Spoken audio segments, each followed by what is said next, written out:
दंगल music presents. प्रेम से बोली दो घर वाले बाबा की।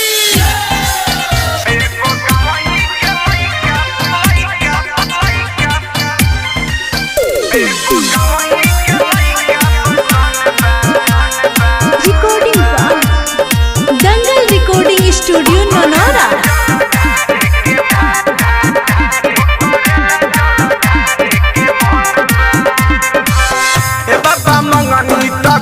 रउआ लेट से आवतनी लो भर के लेके बुलेट से। ए बाबा मंगनी तो देनी रउआ लेट से आवतनी लो भर के लेके बुलेट से। हमरा जिंदगी के मिलल आनंद बा हो आनंद बा। एगो गवही के लइका पसंद बा ओ करेला जल ढार के मन बा। एगो गवही के लइका पसंद बा ओ करेला जल ढार के मन बा।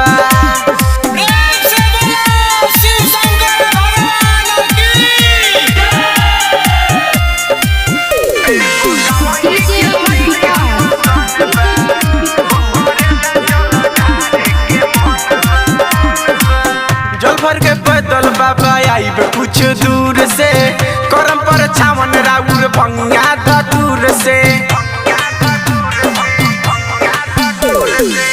जल भर के पैदल बाबा आइब कुछ दूर से करम पर छावन राउर भंगिया दूर से। हमरा जिंदगी के मिलल रतन बा हो रतन बा। एगो गवही के लइका पसंद बा ओ करेला जल ढार के मन बा।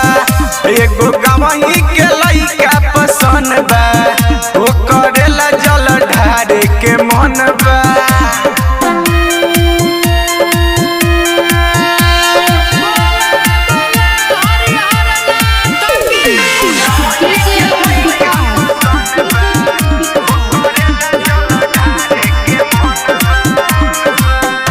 खुशहाल रखम हे त्रिपुरारी हाथ जोड़ के कहे राइटर अजय बिहारी।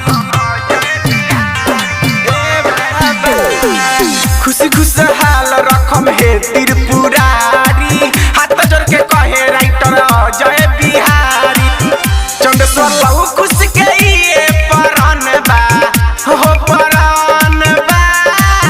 एगो गवही के लइका पसंद बा ओ करेला जल ढार के मन बा। बाबा गवही के लइका पसंद बा ओ करेला जल ढार के मन बा। ए बाबा मंगनी तो देनी रउआ लेट से आवतनी लो भर के लेके बुलेट से।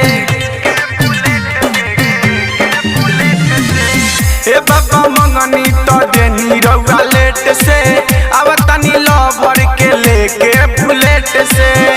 हमरा जिंदगी के मिलल आनंद बा हो आनंद बा। एगो गवही के लइका पसंद बा ओ करेला जल ढार के मन बा। एगो गवही के लइका पसंद बा ओ करेला जल ढार के मन बा। दंगल रिकॉर्डिंग स्टूडियो नौनारा।